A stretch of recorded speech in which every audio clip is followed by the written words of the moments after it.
fucking everywhere. तो आज मेरे को कनाडा में 3 साल हो गए हैं और 3 साल में मैंने कई सारी ऐसी चीजें देखी हैं जो कि इंडियंस का नाम खराब करती हैं। इंडिया से यहाँ पे लोग स्टडी या वर्क वीजा लेके आते हैं और यहाँ आके इंडियंस का नाम खराब करते हैं।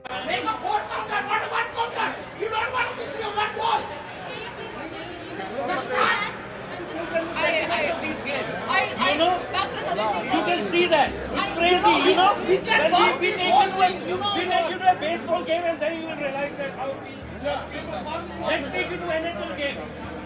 देखा जाए तो कनाडा में सबसे ज्यादा इमिग्रेंट्स इंडिया से ही आते हैं और जब इंडिया से इतने ज्यादा इमिग्रेंट्स आ रहे हैं तो उसमें हाई चांसेस है कि ऐसे लोग भी आएंगे जो इंडिया का नाम खराब करेंगे। तो आज इस वीडियो में हम उन्हीं लोगों के बारे में बात करेंगे कि वो कैसे यहाँ इंडियंस का नाम खराब कर रहे हैं और कैसे कनेडियंस इंडियंस को हेट कर रहे हैं इसी चीज की वजह से, क्योंकि हम यहाँ लोग रह रहे हैं, हमें यहाँ अपने इंडिया का नाम रोशन करना चाहिए। कुछ लोगों की वजह से यहाँ पे इंडियंस का नाम खराब हो रहा है कि जो कनेडियंस है वो इंडियंस को हेट करना स्टार्ट कर रहे हैं। वैसे आपने एक डायलॉग तो सुना होगा, जैसे एक मछली पूरे तालाब को बदनाम करती है, ऐसे यहाँ पे कुछ मछलियां हैं इंडिया से जो कि कनाडा को खराब कर रहे हैं और खराब करने के साथ साथ जो इंडियंस जो अच्छे लोग हैं उनका नाम खराब कर रहे हैं। कनेडियन गवर्नमेंट ने लास्ट 3-4 इयर्स में इतना मास इमिग्रेशन किया है कि उसमें ऐसे लोग आए हैं कि उनको नॉलेज नहीं है कि बात कैसे करनी है, लोगों को रिस्पेक्ट कैसे देनी है, लोगों से कैसे अच्छी तरह पेश आना है। तो ऐसे लोग आए हैं कि उन्हें सेंस ऑफ ह्यूमर नहीं है। Now you can stay, but when they're gonna be expired, We will see at that moment. Yeah, but what I'm saying, if some of When expired, they would have been deported. okay, but they will be deported when it be expired. You This agree is with why. me? You agree No, with- it will be legalizing their stay. No deportation will be needed in that moment. but we will need deportation. That's why I you hope need that to the- have full knowledge. You are a leader. I think you should have a full knowledge full before you get no, in I here. have a full knowledge. This I'm seems saying when like the it. permit is expired. No, we don't need you here in this country. How can you decide it? Because For example, listen to me. there's Listen, Canadians, listen. there's young Canadians no, that can let me- work at Tim Horton.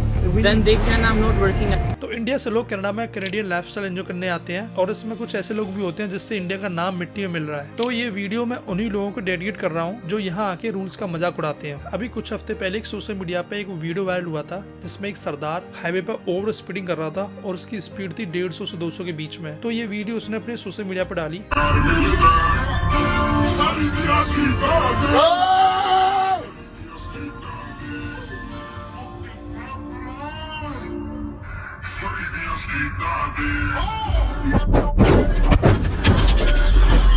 जहाँ जो Instagram पे कुछ Canadian channels हैं उन्होंने भी वो video share की तो लोग कमेंट्स में बोल रहे थे डिपोर्ट देम ऑल और डोंट ब्रिंग देम। तो ऐसे काफी ज्यादा हेट्स कमेंट्स थे उसमें। मिसिसागा और ब्रेंटन जैसी सिटी में आपको रेगुलरली ऐसी वीडियोस देखने को मिलती हैं जहाँ लोग अपनी गाड़ी पार्किंग में पार्क करके वहाँ अपने जो साइलेंसर्स होते हैं साइलेंसर से आवाज निकालते हैं रात के 2-3 बजे तक।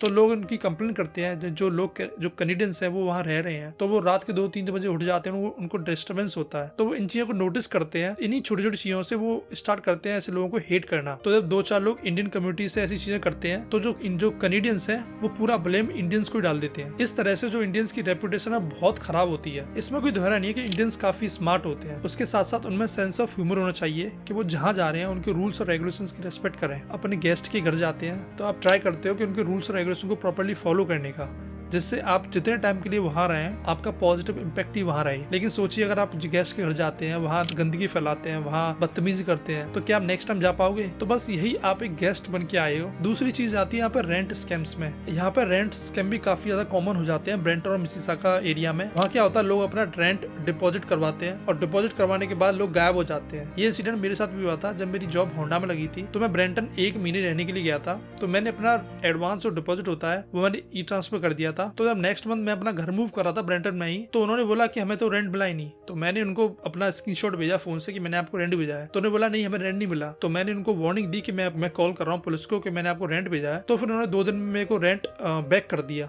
क्योंकि वो वहाँ कोई रूम था ही नहीं। तो मैं ये नहीं कह रहा कि वहाँ सभी लोग ऐसा करते हैं, लेकिन हाँ अगर वहाँ 2 लोग भी ऐसा कर रहे हैं तो सारे इंडियंस का नाम खराब होता है। और अभी एक रिसेंट खबर आई थी जिसमें पता चला कि एक बेसमेंट में कई सारे लोग रह रहे थे और इतनी गंदगी थी उस बेसमेंट में जैसे जानवर लोग रहते हैं। 25 students were found living in one basement apartment. We've seen cases like this on a regular basis. Has city resources been deployed there to figure out like what the circumstances are? We can easily regulate the exterior of the house. Where it becomes difficult is we need a warrant to enter the house. One thing we started recently in Brampton, we have the right to This being an issue. Who do do you blame more? The federal government, Justin Trudeau's government, for allowing all these visas, or do you blame the province, the Ford's government, for not funding post-secondary institutions properly and them having तो वहाँ लोग इतना ध्यान नहीं करते, बस एक rent मिल जाता है और बस जैसे आप जानवर रहते हैं ऐसे ही घर में भर देते हैं, आप रहो। इसी चीज की वजह से जो कैनेडियंस लोग हैं वो कभी इंडियंस को घर नहीं देते। वो इसलिए नहीं देते कि कई ज्यादा इंसिडेंट भी मिले मिसिसागा में। जब वो किसी को अपना घर रेंट पे देते हैं तो जो कैनेडियन लैंडलॉर्ड्स हैं उनको कई सारी प्रॉब्लम फेस करनी पड़ती है। उसमें आपका रेंट हो गया कि वो टाइम से रेंट नहीं देते, वो सफाई नहीं करते, तो उसमें कई सारी चीजें आती हैं। तीसरा पॉइंट सबसे ज्यादा यहाँ एक कंट्रोवर्शियल है, वो कि खालिस्तानी मूवमेंट का। यहाँ पर लोग प्रोटेस्ट करते हैं खालिस्तान को लेके, जो कि डिमांड करते हैं एक सेपरेट कंट्री की इंडिया से। कई सारी इंटरनेट पर क्लिप आती हैं जहाँ उन्होंने इंडियन फ्लैग को जलाया और जिन लोगों ने इंडियन फ्लैग को बचाने की कोशिश की उन्होंने उससे अब्यूज भी किया।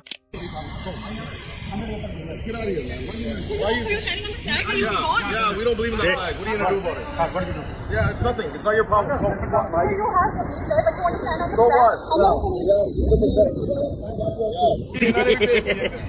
बामणी आई सी अपने आप सरदार नहीं पेश कर रही थी चढ़ती कलाया। तो ये चीजें बहुत ही ज्यादा हेटफुल होती हैं जब आप ऐसी चीजें एक आउट कंट्री में करते हो। इसको लेके इंडो कैनेडियंस जो टेंशन है और भी बढ़ जाती है, क्योंकि जो इंडियन गवर्नमेंट है वो डिमांड करती है एक एक्शन लेने की, और जो कैनेडियन गवर्नमेंट है वो एक बहाना ले लेते हैं कि we are secular, we have like we give human protection rights and they give freedom of speech. ये सारे एक्सक्यूजेस यहाँ की गवर्नमेंट देती है और कोई एक्शन नहीं लेती। इस चीज को लेके यहाँ ज्यादा काफी ज्यादा टेंशन भी बढ़ जाती है इंडियन गवर्नमेंट और कनाडा गवर्नमेंट में। अब यहाँ मोस्ट कॉमन चौथे पॉइंट पे आते हैं, वो होते हैं वीजा स्कैम्स। अभी कुछ महीने पहले यहाँ प्रोटेस्ट हो रहे थे, वहाँ पता चला कि कई सारे लोगों का वीजा फ्रॉड निकला। ये कितना इंटरेस्टिंग है कि उन्होंने इंडिया से कॉलेज भी चूज कर लिया, उन्होंने वीजा भी ले लिया, वो यहाँ लैंड भी हो गए और उन्होंने कॉलेज स्टार्ट भी कर दिया।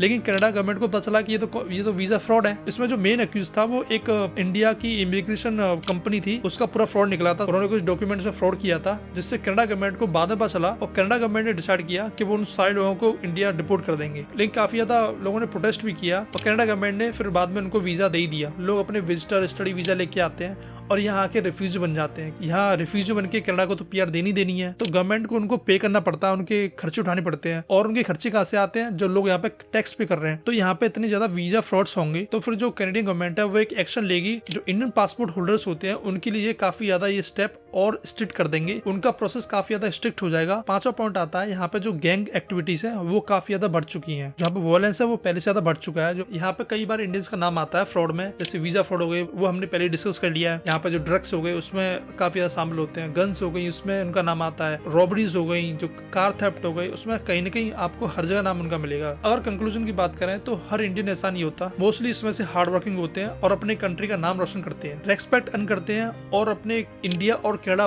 दोनों कंट्रीज में कंट्रीब्यूट करते हैं, क्योंकि यहाँ पे वो टैक्स पे करते हैं और वो यहाँ पे कमा के अपनी कंट्री में हेल्प करते हैं अपनी फैमिली की। लेकिन कुछ लोगों के इर्रेस्पॉन्सिबल बिहेवियर की वजह से जो अच्छी इंडियंस है उनका भी नाम खराब होता है। तो मेरी बस यही रिक्वेस्ट है कि जब आप इंडिया से कनाडा आ रहे हो तो कनाडा के आप रूल्स एंड रेगुलेशंस अच्छे से पढ़ें और सीखें कि आपको यहाँ पे सर्वाइव कैसे करना है और अपनी जिम्मेदारी लें, एक अच्छे नागरिक बने कनाडा के, क्योंकि आपको इन लोगों के साथ रहना है, ना कि इन लोगों से अलग रहना है। So don't let a few bad apple ruin the name of entire community. It's time to be responsible, grow and show the world the real value we bring. अगर आपको ये वीडियो पसंद आई हो तो अपने दोस्तों को शेयर करें और मुझे बताएं कि आपका एक्सपीरियंस कैसा रहा है कनाडा में आके। और अगर आपकी कोई सेशन है तो मुझे कमेंट में बताएं और मुझे इंस्टाग्राम पे आप मैसेज भी कर सकते हैं अगर आपकी कोई क्वेरी या आपकी कोई सेशन भी है। तो मिलते हैं ऐसे नई वीडियो में। तो अपनी कम्युनिटी को ऐसी सपोर्ट करते रहें, अपनी इंडिया की रेस्पेक्ट करें, अपने जो कनाडा आप यहाँ रह रहे हो उसकी भी रेस्पेक्ट करें।